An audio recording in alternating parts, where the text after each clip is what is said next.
Bueno, mis amigos, ¿qué programazo tenemos hoy? Vamos a analizar todo lo que ha pasado con el tema de la corrupción en el Departamento de Educación, que es un escándalo. Tenemos que profundizar sobre ese tema. Pero ¿qué otros temas estamos trabajando para ustedes hoy? Vamos a ver los titulares.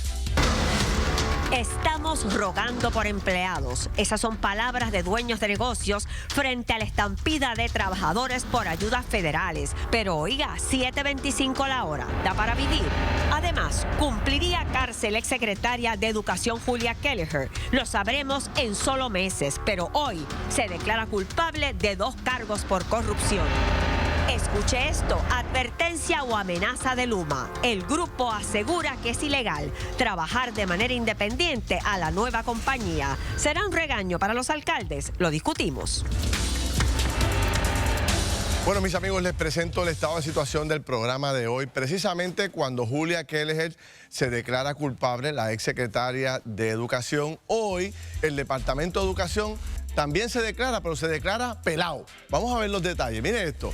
El Departamento de Educación dice que no le dan los 3.221 millones de dólares que hoy tiene para operar en el departamento y que necesita 150 millones de dólares más para poder atender todas sus responsabilidades. Nosotros hemos preparado un poco de información y de historia sobre el departamento para que usted en su casa juzgue si se le debe otorgar esos 150 millones adicionales o no. Vamos a ver. Mire, vamos a analizar un poco el presupuesto del Departamento de Educación. En el año 2000, el presupuesto del departamento eran 1.430 millones de dólares. En el 2008 se duplicó ese presupuesto de 1.400 a 3.000 millones de dólares. En el 2016, 8 años más tarde, se redujo unos 100 millones y en el 2021 tiene asignados 3.221 millones. ¿Cuál es el punto que quiero traer? Del 2000 al día de hoy ha aumentado en más de 1.500 millones de dólares el presupuesto del Departamento de Educación. Ahora, vamos a ver este dato que me parece que es importante. Vamos a ver los estudiantes. ¿Cuántos estudiantes tenía el Departamento de Educación en el 2000? 612.400 estudiantes. ¿Cuánto tiene hoy? 273.000. Se desaparecieron 400.000 estudiantes de las escuelas de Puerto Rico. Vamos a ver otro dato que es importante. ¿Cuántas escuelas había en el 2000? 1.500. ¿Cuántas quedan? 850. Más de 700 escuelas que ya no existen bajo el mandato y la administración del departamento. Cojamos los maestros de igual forma. En el 2000, 37.000 y en el 2001, 24.000. Hay más de 10.000 empleados menos en lo que tiene que ver con maestros registrados en el sistema. Sin embargo, tiene menos escuelas, tiene menos estudiantes, tiene menos maestros y tiene el doble del presupuesto que tenía en el año 2000. Y ahora nos dicen que no pueden con ese dinero, que necesitan 150 millones de dólares más. ¿Cuál es el récord de bateo del Departamento de Educación en los últimos años? Para ver si se merece esos 150. Mire, secretario de Educación declarándose culpable, 24.470 estudiantes fracasados que se colgaron de las escuelas públicas y de esos 24.000, 13.000 se colgaron en todas las materias del Departamento de Educación. Las escuelas del sur cerradas desde enero del 2000 y todavía no hay un plan. Sin secretario de Educación en propiedad y no hay un plan para regresar a dar clases presenciales en el próximo agosto. Con ese récord de bateo, ¿usted cree que yo le voy a asignar 150 millones de dólares adicionales? Conmigo no sé usted allá en su casa. Por último, mire este detalle tan increíble. Se repite la historia, señores. Otro secretario se declara culpable. Primero fue Víctor Fajardo, ahora Julia Kelleher. Con esa historia es la que estamos trabajando nosotros y echando para adelante a nuestros niños en Puerto Rico. Con ese tema arrancamos a jugar Pelota Dura.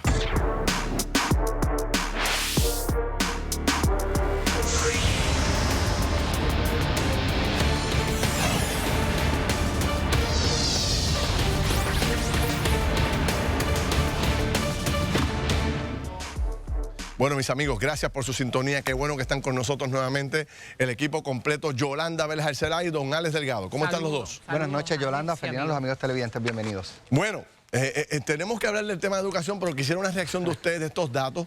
Obviamente han pasado 20 años y se han transformado, la verdad. Las cosas en el Departamento de Educación tienen mucho menos personal, mucho menos equipo, muchas menos responsabilidades, pero el presupuesto sigue creciendo. ¿Cómo lo ves, Yolanda? ¿Cómo lo ves, Alex? Mira, yo tengo que decir, tengo que citar a Carlos Chardón, decir que aquí no hay un proyecto educativo porque se han perdido en el laberinto de los millones de dólares. O sea, aquí prácticamente lo menos que se mira es al niño y el salón de clase.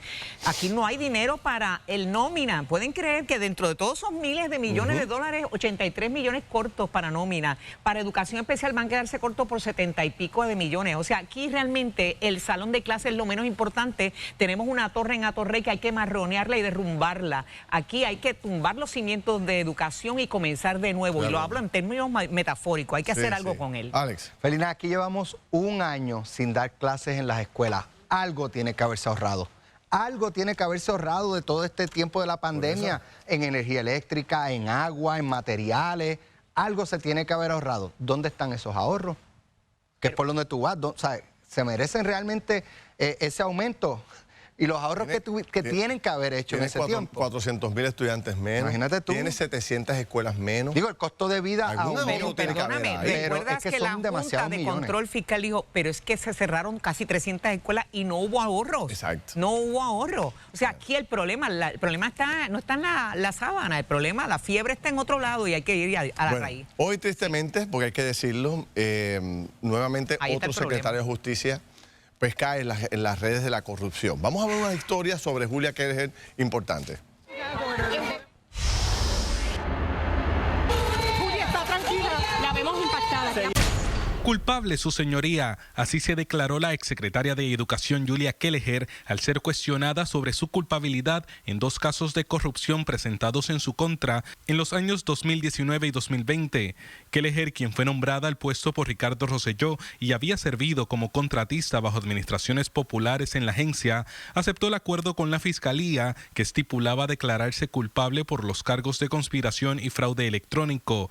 Ella es la segunda persona a cargo del Departamento de Educación en ser hallada culpable por corrupción, pues el 12 de diciembre de 2002, Víctor Fajardo, quien fue nombrado secretario por Pedro Rosselló, también fue hallado culpable por los cargos de fraude y lavado de dinero. En menos de 20 años, 2 secretarios, una agencia, el esquema, la corrupción. ¡Wow! Qué historia más terrible esta para Puerto Rico.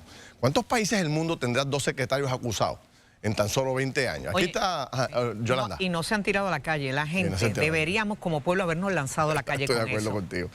Los fiscales, don Ernie Cabán y Osvaldo Carlos, ¿cómo están los dos? Un placer estar con ustedes. Bueno, Osvaldo, empiezo contigo, que esta es la parte federal. ¿Qué te parece este acuerdo que ha llegado Julia Kelleher y su equipo legal con el Departamento de Justicia Federal? Pues mira, me parece que es un acuerdo excelente para ella. Estamos hablando de una exposición de 25 años de cárcel, que era lo que se exponía a ella de ir a juicio. A 6 meses. Y reducir eso a año y medio, sería la sentencia, pero 6 meses en cárcel y un año en la casa, pues es un excelente acuerdo. Es excelente. Ernie, ¿cómo lo ves tú? Eso es lo más cerca de un archivo, lo que ha ocurrido aquí. Porque estamos hablando de que se consolidaron varias acusaciones, 2 arrestos que hubo contra la secretaria por violaciones a la ley.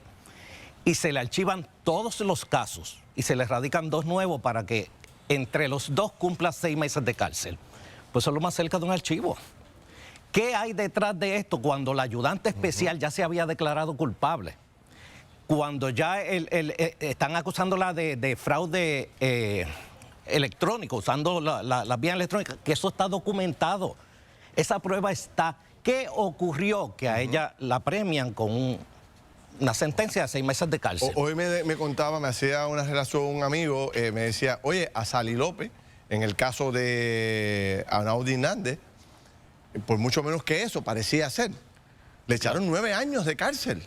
Claro, pues yo lo que tengo que inferir... A esta señora que, bueno, secretaria de un departamento tan importante como este, 6 meses, ¿cómo logró esa negociación? Claro, aparte de las habilidades de la abogada, ¿verdad? Claro, que va a estar con nosotros en las conexiones. Sí, pero aquí necesariamente Julia Kelleher tiene que estar cooperando con la Fiscalía Federal, pero no para procesar los que están acusados, para procesar a alguien que está bajo investigación y no está siendo procesado. Pero tiene que ser alguien importante para una secretaria de Educación, darle un acuerdo de 6 meses. Pero tendría que, 10 segundos, Yolanda, tendría que ser, digo, cooperar con el federal para acusar a quien que esté por encima de ella. No hay nadie por encima de ella. Tiene que apuntar hacia arriba, me Tiene que apuntar hacia arriba. ¿Quién estaba por encima de ella?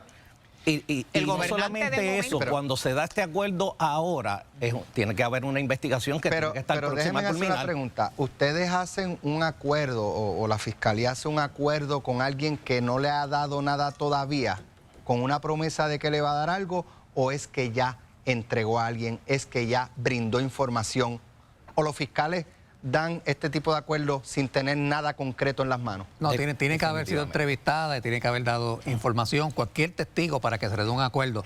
Pero mire, yo creo que hay una pregunta bien importante que yo quisiera ayudar a contestar. Estas estadísticas que saca Ferdinand de que cierran las escuelas, hay menos maestros, hay menos estudiantes, ¿y por qué el presupuesto sigue siendo el mismo? Porque el problema en el Departamento de Educación históricamente ha estado en la contratación. Aquí las contrataciones que hace el Departamento de Educación son espectaculares. Aquí se gasta la inmensa mayoría del dinero en contratar distintas compañías para prestar servicios supuestamente a los estudiantes, y el dinero no llega donde tiene que llegar, que es al estudiante. Osvaldo, yo cubrí el caso de Víctor Fajardo y tú eras su abogado, y recuerdo que Víctor Fajardo hizo una declaración ante los medios de comunicación antes de entrar y dijo que los problemas en educación no se iban a acabar hasta que no se saliera la garra de los partidismos de dentro del departamento. Evidentemente pasan 20 años y se repite el mismo problema, porque estamos hablando de repartición de contratos a aliados del gobierno. Y se sigue nombrando a gente que forman parte de la estructura política. Es evidente porque el caso de Cheddar, de BDO, de otras compañías que estaban recogiendo contratos de educación y de ACES. Ese es el problema.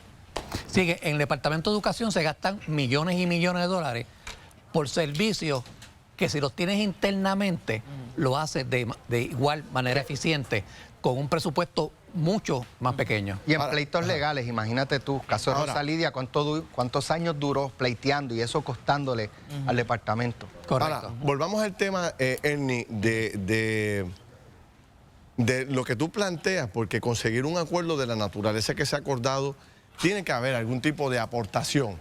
No sé si Osvaldo coincide, pero sí. se puede conseguir un acuerdo, digo, aparte de tener buenos abogados, ¿no? Pero se puede conseguir un acuerdo así a menos que tú no estés colaborando. Porque tú planteas que esto es casi un archivo. En la Fiscalía Federal, yo no lo había visto. Aquí en el foro estatal pudiera ser, pero en la Fiscalía Federal, por casos de fraude electrónico, que es prueba documental, que tiene la prueba ahí, con la ayudante especial declarada culpable, con el hecho de que no va a cooperar con los que están coacusados con ella, así que está soltando para afuera y está picando bien para mover a la Fiscalía a darle un acuerdo como este otro dato que Osvaldo ha destacado aquí en otras ocasiones, que cuando se trata de una figura de este nivel, casi siempre el Estado quiere enviar un mensaje para acabar con la cosa. O sea, cuando es un secretario de esta naturaleza que impacta a tanta población, pues casi siempre las cortes tratan de poner una sentencia bien rigurosa para enviar un mensaje, ¿correcto? Aquí no se hizo así. Sí, hay que ver también, Ferdinand, que María Domínguez, la abogada de Kelleher, que ya está con nosotros. Sí, ya llegó. ¿Ya llegó? Sí. Pues María Domínguez radicó unas mociones en el caso de aspectos jurisdiccionales que están muy buenas. Yo las vi y yo creo que tiene unos buenos argumentos. Y la Fiscalía hace también una evaluación de vamos a dejar que esto prospere, que estas mociones las resuelva el tribunal, o llegamos a unos acuerdos. Y en el caso de ella, que es un funcionario, pues la jurisdicción federal ha ido achicándose en cuanto a lo que tiene que ver con los funcionarios, distinto a los contratistas, ¿no? Lo que beneficiaba a Kelleher beneficiaba a todos los demás acusados. ¿Por qué no hicieron ahí un grupo y le dieron 6 meses a cada uno? Logró una cooperación, está cooperando Julia Kelleher con las autoridades. Margarita no lo puedes decir ahora porque Margarita tiene... ¿A quién tienes a Margarita ahí? Felicidad, yo no lo puedo decir, ¿verdad? Pero tengo aquí a la defensa de la exsecretaria de Educación, la licenciada María Domínguez. Así que yo le estaba comentando porque veo como una sonrisa, ¿verdad? Aquí en la licenciada, y es que pienso que se quitó 25 pisos como bloques de encima. Pero bueno, ella nos habla de eso más adelante. Y gracias, licenciada, por estar aquí con nosotros, jugando pelota dura. También al regreso aquí en el estudio vamos a estar conversando del salario mínimo. Sé que le interesa a usted, a todos. ¿Será que sube? ¿Para cuándo? En breve. Bueno, mis amigos, vamos a ampliar este debate, que ya estaba bueno, por ahora se pone mejor porque se incorpora, como dijo Margarita, la licenciada María Domínguez, ex fiscal federal, que ahora en su práctica privada estuvo de abogada de defensa de Julia Keller. ¿Cómo está, licenciada? Saludos, buenas noches, un placer estar con ustedes. Fíjense qué interesante, yo le decía a Yolanda y a Alex antes de comenzar el programa, que yo creo que tenemos un hecho medio histórico aquí. Tenemos a los dos abogados de los únicos dos secretarios que han sido acusados en un momento determinado aquí. Se declaran culpables. Exacto, Osvaldo con Víctor Fajardo y usted con Julia Keller. Después hablamos de la diferencia de los casos, que sé que es bastante grande, pero este planteamiento que mucha gente cree, licenciada, es un buen momento para aclararlo, si ella está o no está colaborando con las autoridades federales. Pues mira, a mí me encantaría poder contestarte a cabalidad esa pregunta. Lo que pasa es que debemos señalar que todavía en el caso existe la orden de mordaza, lo que nos permite a nosotros solo comentar sobre lo que es público y lo que desfila en una vista pública. O sea que tengo que respetar la orden del tribunal. En la vista de hoy no se comentó sobre ese particular. Ahora, como bien saben mis compañeros acá, cuando un acusado federal coopera, pues hay ciertos protocolos y ciertas mociones que se tienen que erradicar, y consultando el docket o el archivo electrónico de este caso, pues eso se puede verificar. No está. Bueno, yo los consulté, no están. No están. ¿Qué implica eso?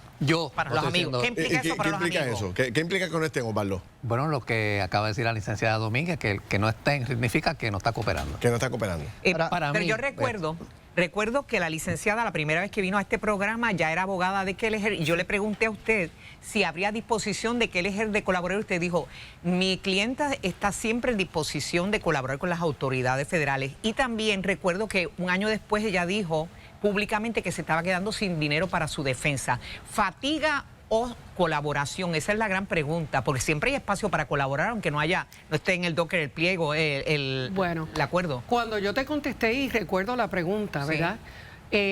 Yo hago referencia al hecho de que ella, como buena ciudadana, si le hubieran hecho un acercamiento para ella dar información, compartir información que pudiera ser útil en una serie de investigaciones, ¿verdad? Ella lo hubiera hecho porque se considera una buena ciudadana. Pero es tarde para hacerlo. Es distinto decir que como acusada va a cooperar admitiendo una culpa e implicando a otros. Claro, pero sería tarde para entrar a alguna colaboración, porque habla como si fuera en el pasado. Todavía hay espacio para algún tipo de acuerdo. Bueno, si ella quisiera.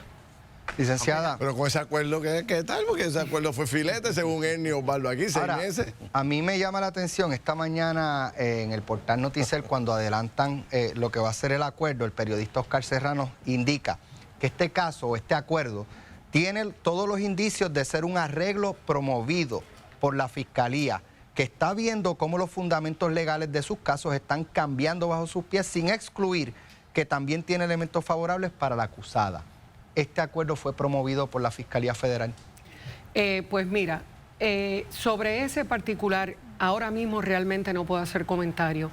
Y nosotros vamos a ser bastante escuetos relacionados a la información que vamos a divulgar, en este caso hasta después de la sentencia, que el caso concluya.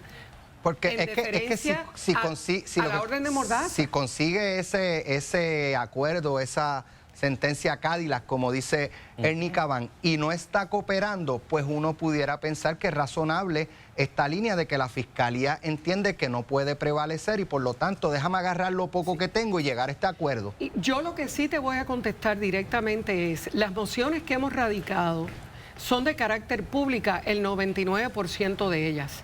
Creo que hemos levantado planteamientos acertados planteamientos avalados Pregunto, por la por casuística. último, ¿Fiscalía Federal tenía un caso sólido contra su clienta? Bueno, nosotros entendemos que nosotros teníamos unas defensas supremamente meritorias para prevalecer, si no bien en un juicio por jurado, que eso tiene otras vertientes, ¿verdad?, que no responde nada más a la evidencia, sino en el circuito. ¿Qué pasa con los otros acusados? Con las otras personas que estaban envueltas en las acusaciones. ¿Qué pasa con esa gente? Entiendo que los casos siguen. Los casos siguen. El gerente, uno de los ejecutivos de BDO, Entiendo que Velázquez los Piñol, casos siguen, todo. pero igual no tengo ninguna información relacionada a esos acusados porque no los pero represento. tengo que Ahora preguntarle, porque hay usted acusados tiene... que han radicado, o sea, que han hecho alegación ya. Sí, yo en sé, el caso. las hermanas, pero Colón creo. Colón pero usted Ponce. fue fiscal federal Sí. y ahora es abogada de la defensa.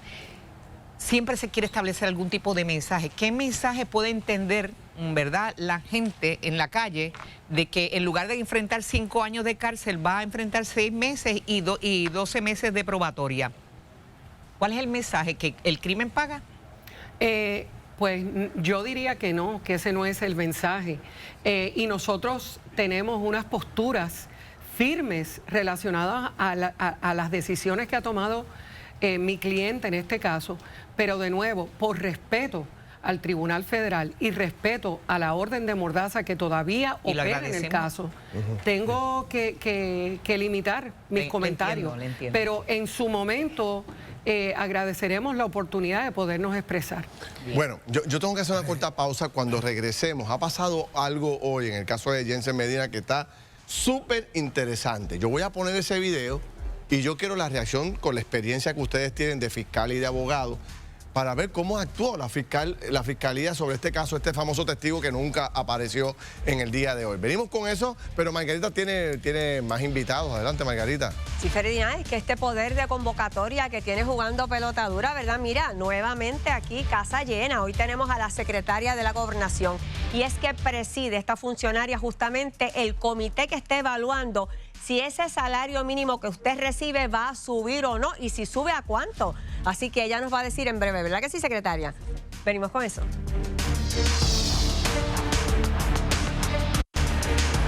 Bueno, mis amigos, seguimos en este debate. Está Osvaldo Carlos, Enny Cabán, la licenciada María Domínguez y también se incorpora Janes Rodríguez, que es la directora del programa de servicio con antelación al juicio. Voy con usted ahora, pero antes, ha pasado algo hoy en el tribunal, en el caso de Jensen Medina, que me gustaría una reacción, porque está todo el mundo comentando lo que le ha pasado a este fiscal en plena vista del tribunal en un caso tan importante. Vamos a ver lo que ocurrió. Es lamentable, nuevamente presento mis excusas, pero juez, hay cosas que están fuera de mi control. Si yo cito a un testigo y el mismo me indica que va a comparecer y el mismo, o sea, yo no lo puedo traer en una carreta, juez. Es lamentable, lo sé, presento mis excusas nuevamente, pero lo que me resta es suplicarle al tribunal que nos permita continuar mañana porque es que no tengo testigo para seguir hoy. ¿Cómo? O sea, el hombre está pidiéndole excusa al juez, dice que no puede traer el testigo en una carreta y está dando excusas y excusas y excusas porque el testigo estrella no fue. ¿Esto ocurre todos los días o esto es algo inusual, Ernie? Me parece una falta de control de la fiscalía y un error de juicio, porque es que el detener este juicio en esta etapa del proceso va en perjuicio de las víctimas, que es a quien representa el fiscal. A mí me parecía que si no estaba disponible un testigo, tenían que tener un plan B. Tienen una veintena de testigos. ¿Por qué hay que detener este juicio? Porque no venga un testigo. Aparte de la falta de control, que muy bien se puede interpretar que ese testigo está virado. Porque si él no lo puede traer, da a entender que está virado. Porque ¿a quién beneficia su ausencia? A Jensen. A Jensen, al acusado, definitivamente. Osvaldo. Pues mira, María. la práctica usual en las cortes, específicamente también en la federal, es que todos los testigos son juramentados y se supone que se vayan por un saloncito, que estén ahí todos apiñados, Exacto. esperando que los llamen. Los jueces en juicios largos permiten que se vayan para las casas, pero le dicen al fiscal, tiene que estar aquí ese testigo de inmediato. Cuando lo necesitemos. Cuando usted está terminando con un testigo, ya está llamando al otro para no interrumpir el proceso. Eso fue lo que nos sucedió aquí. ¿Desacato? por no comparecer. El desacato al testigo por no comparecer. Por eso. María, ¿algún comentario sobre esto? Bueno, esa es una de las pesadillas grandes del fiscal. Yo recuerdo muchos juicios donde yo tenía mi fila de testigos, 3 y 4 testigos a la vez esperando para tan pronto terminara uno, pasar el otro, o si uno iba a llegar tarde, poder que desfilara otro testimonio, porque a los jueces no les gusta esperar y a los jurados tampoco. Sí. Además Bueno. que es injusto con los testigos que quedan, porque si suspende la vista, ¿qué pasa? Estará virado, como dice Ernie. ¿Eso ocurre? ¿Se vira? Ocurre. Interesante. Vamos a ver si se le vira ¿Cómo el se caso viran fiscal. así? Exacto. ¿Cómo? Mira, tengo que atender aquí a traer al tema a Yanes Rodríguez, que como dije, es la directora de servicios con antelación al juicio, porque se está discutiendo públicamente toda la cantidad de personas que no han podido ser procesadas legalmente como corresponde y y han regresado a la libre comunidad. ¿De cuánta gente estamos hablando que no se pudo procesar? En el 2020 leí que eran cerca de 400 personas y ahora en el 2021 va por una cantidad significativa. Esos son los casos de habeas corpus, de habeas corpus, correcto. que están en la institución correccional y salen en habeas corpus, pues se retrasan los procesos y salen a la libre comunidad y nos toca al programa de servicios con antelación al juicio supervisarlo en la mayoría de los casos en supervisión electrónica. Pero corrección. La cantidad de casos actualmente no la tengo porque eso es del Departamento de Corrección y no la tengo. Pero es por la pandemia y corrección tratando de proteger, ¿verdad? Porque es una población confinada de contagios. Está optando por las vistas electrónicas y que eso es un problema. Pero ¿no? también nosotros tenemos videoconferencias que se podían dar los procesos a través de conferencias. Y este es otro tema también de las fianzas. Hace unos días hablaba con Osvaldo y con Ernie, la disparidad en la fianza. En el caso, el propio Jensen le dieron una fianza bien bajita y sin embargo al deambulante que asesina a esta mujer le dan una fianza de 1.5 millones de dólares. ¿Por qué esta variación en la fianza? Eso es una discreción del tribunal, de los jueces. Ellos determinan las fianzas. Nosotros diferimos una fianza, pero otras son impuestas por el tribunal y el tribunal es el que determina la fianza que le va a dar. A un caso le da 100,000, a otro le da 10,000, pero no es algo que nosotros tengamos el control Depende de del ellos. juez. Depende del juez. Criterio. O sea, el criterio es totalmente del juez. Exacto. Y ustedes me habían recomendado que eso había que verificarlo. Pues claro, eso hay que legislarlo. Había que legislarlo. Eso hay que legislar. Ese espacio tan amplio en los del juez. federales, aquí que le encantan imitar las cosas de los federales, hay una guía. Pues aquí se pueden establecer una guía y no solamente hay que legislar. Pero aquí la administración de tribunales puede regularlo, puede dar instrucciones. los jueces a nivel estatal no tienen guías. No. No tienen O guías. sea, no se trata de ponerle camisa de fuerza, pero por lo menos tiene que haber un range, un registro de más o menos máximo, mínimo, ¿no? Eso sería lo más Sí, adecuado. lo que tú estás hablando es que tú hablas de un asesinato, pues con un asesinato tengo una fianza base. Claro. Y de ahí, según los agravantes que se están alegando, Pues y 1,000,000. según la peligrosidad de la persona y demás, pues tú vas subiendo en puntuación y lo llevas a un nivel que tú digas, pues mira, la fianza de esta persona es tanto. Si es residente, todo ese tipo de cosas. todo ese caso. Pero Bueno. Ajá, le que escucho. está también que el juez el fiscal puede solicitar un aumento de fianza. También. O sea, Revisión. si le da 10,000, el fiscal puede solicitar un aumento de fianza y me corrige si estoy incorrecto. Seguro que sí. Sí. Claro. Bueno, interesante. Se me ha agotado el tiempo. Gracias por este debate tan interesante. Vamos con Margarita, que vamos a empezar otro tema, otro debate muy interesante. Vamos, Margarita. Sí, en breve, ya rapidito, así que usted no se vaya lejos, nos acompaña aquí en el estudio el secretario del Trabajo, el licenciado Carlos Rivera, que si sube o no sube ese salario mínimo, sé que esa es la pregunta que usted tiene en su casa, es la misma mía. Yo creo que la noticia es buena, parece que sí sube. ¿A cuánto? En breve le decimos. Agradecemos a Autogrupo, el dealer número 1 en ventas de autos y servicios en Puerto Rico. Ahora puedes disfrutar de nuestro contenido 24 horas, 7 días de la semana. Busca Jugando Pelota Dura en YouTube y suscríbete a nuestro canal. Disfruta de entrevistas, reportajes y el análisis más completo de la televisión puertorriqueña. Ahora en YouTube. Bueno, mis amigos, ya empezó oficialmente el debate para tratar de aumentar el salario mínimo federal en Puerto Rico. ¿Dónde estamos con ese debate?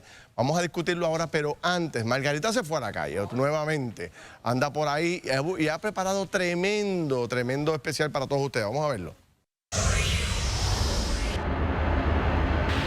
En este recorrido del día de hoy, ya sea por establecimientos de comida, por tiendas o por supermercados, he notado algo diferente. Y es que hay dueños que les da vergüenza admitir que están pagando el mínimo, $7.25, porque reconocen el costo de la vida está alto. Sin embargo, también parece irónico que algunos dicen, no, pero esto ha cambiado, hemos aumentado 50 centavos. Estamos rogando por empleados. ¿Cuánto le pagan a los empleados? ¿El mínimo? No.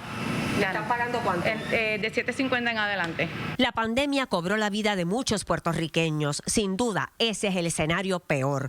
Sin embargo, las ayudas federales por pandemia han ocasionado un hueco a muchos de los comerciantes, y es que dejan al descubierto la crudeza de un salario mínimo bajo. Así que usted le pediría, ¿verdad?, a los dueños de negocio que sí, que consideren subir ese mínimo. Ahora por allá también hay que ayudarlos, porque imagínate.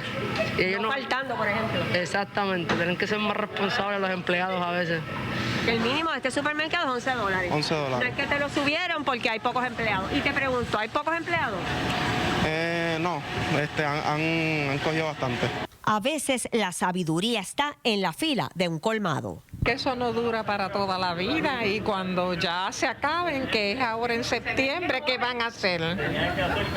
No pueden hacer nada, se quedan sin la soga y sin la cabra.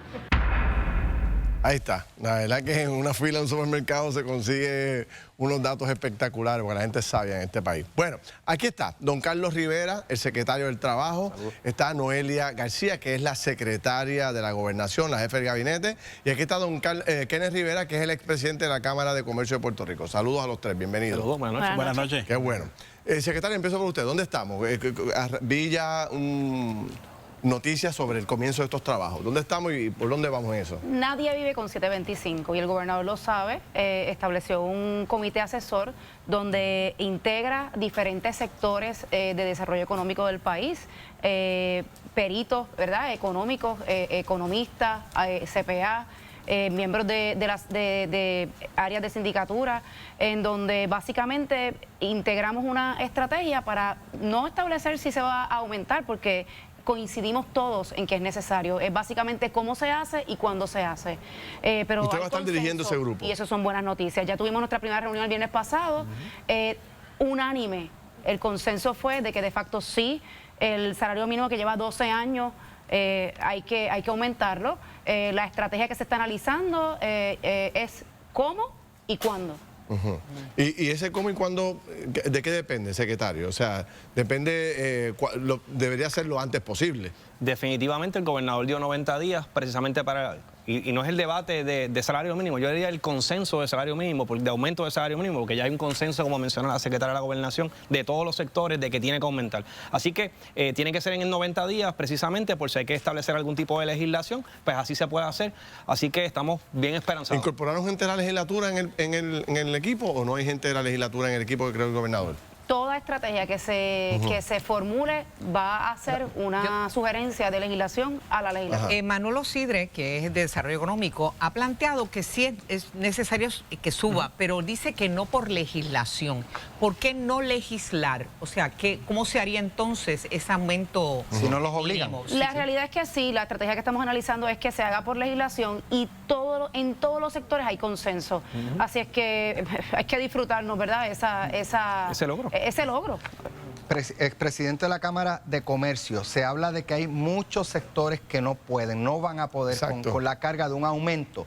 ¿Cómo van a trabajar esto? ¿Qué debe hacer el gobierno en ese aspecto? Para que cuando regresemos de la pausa... La contesta rápido, Kenneth. Venimos rápido porque quiero escuchar cuáles son los grupos que no pueden pagar ese más de 7.25 la hora. Venimos rápido, no se nos vayan, pero antes, Danosa sella tus techos y su compromiso con Puerto Rico con estrictos protocolos de seguridad. Protege los tuyos, tu propiedad y tus pertenencias. Exige calidad Danosa, fabricados aquí a precios que sí puedes pagar, con más de 40 años de experiencia, así que no te dejes engañar. Asegúrate que el rollo diga Danosa. Ahí están los teléfonos. Llama para que consigas estas extraordinarias oportunidades en costos que tienes. Venimos rápido.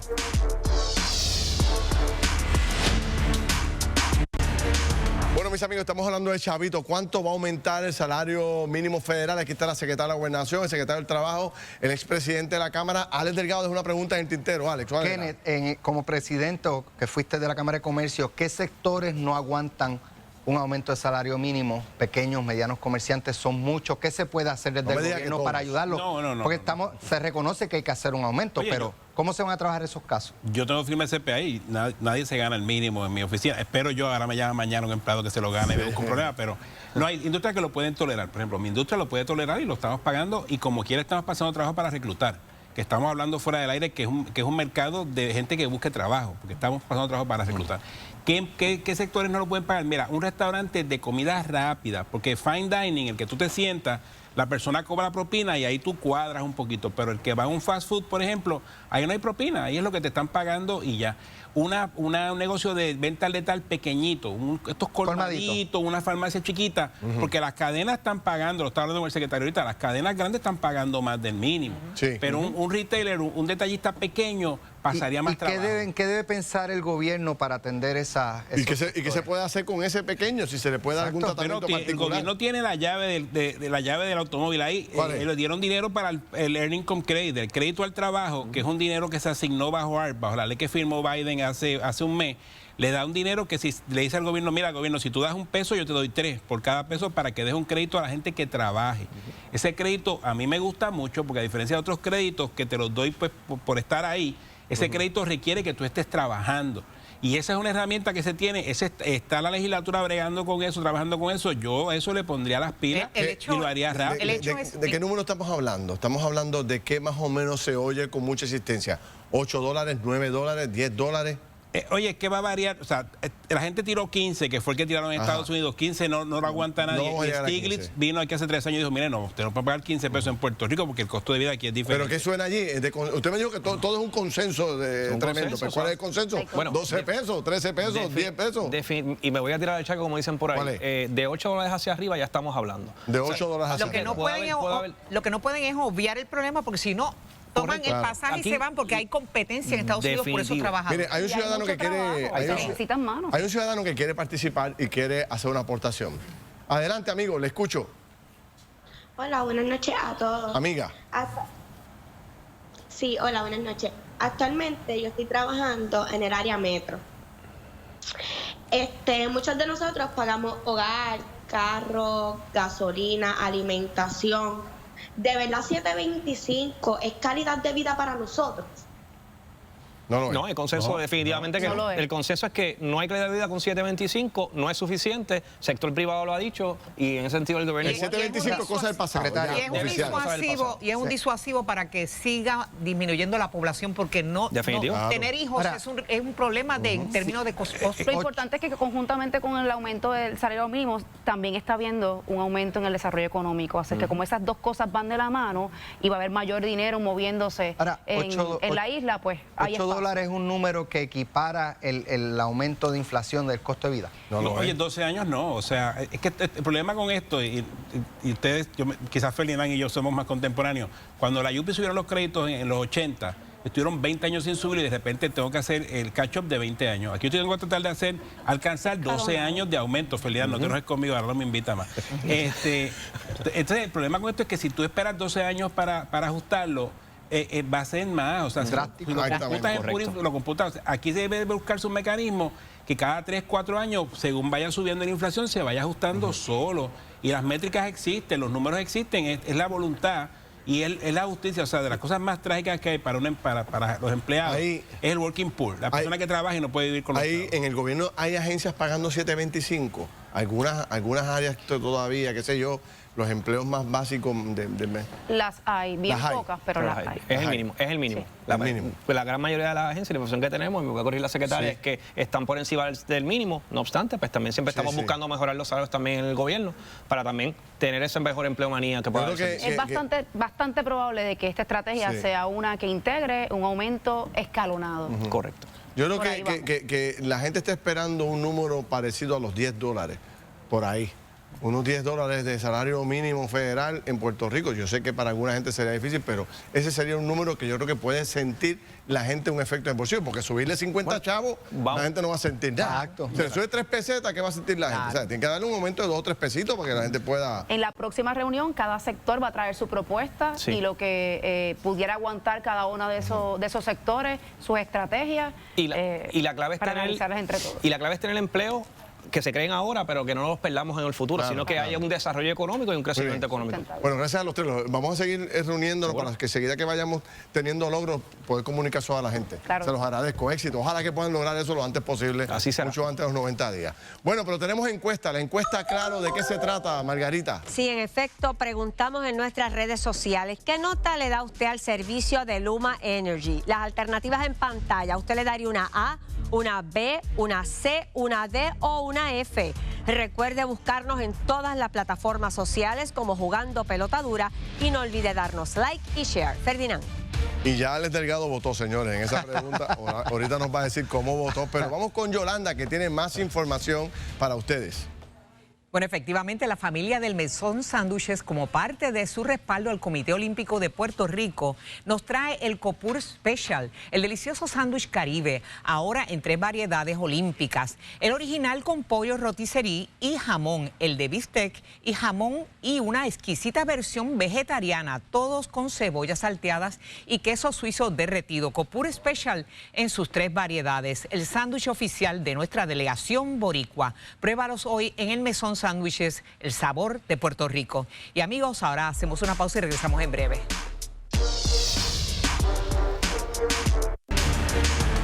Mis amigos, quiero traerle unos datos sobre Luma, importante, pero antes no podemos obviar que la casa sigue creciendo, la familia de León se sigue creciendo. Mira para allá todo el personal, todo el equipo nuevo Tatiana que llega. Ortiz, Nuria Cebasco, Ricardo Currás, obviamente Selimar. Y Débora. Así que qué bien, qué trabuco, qué trabuco. Empezando, eso es empezando. Ese noticiero viene a matar, como dicen en el campo, tremendo. Los felicito a todos, tremendos recursos, gente nueva, gente con mucha experiencia, hay de todo un poco que está excelente. Vamos a ver una historia que preparamos sobre Luma que está muy interesante.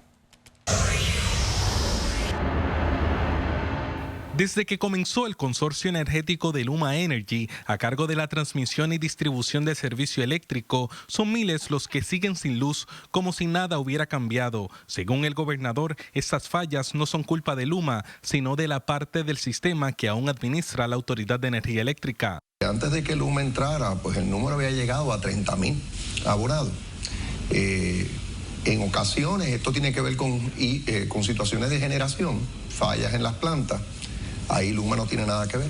Sin embargo, según Jorge Bracero, el empleado que sirvió de portavoz de la Autoridad de Energía Eléctrica en medio de la emergencia por el huracán María, las expresiones del gobernador son ilógicas. Bracero afirmó que el gobernador ha sido mal informado sobre el proceso energético en Puerto Rico, pero el primer ejecutivo insiste en que Luma está presente y trabajando. Pero por regla general, Luma está respondiendo, está bien visible.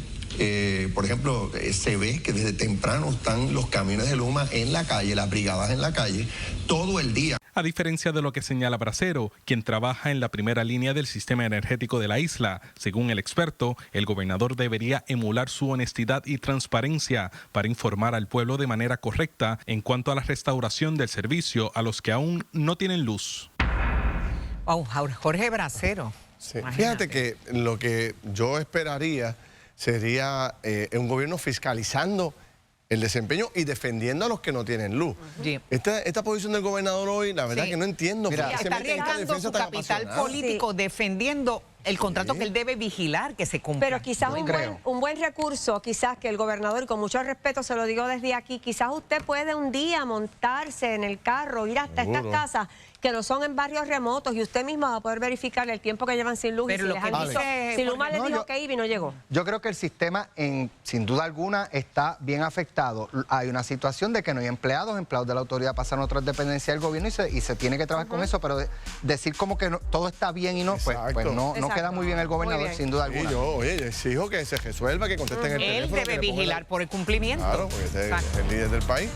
Bueno, señores, gracias por su sintonía. Como siempre, un privilegio conversar con ustedes. Mañana seguimos con mucha información, nuevos paneles y excelentes temas. Que descansen.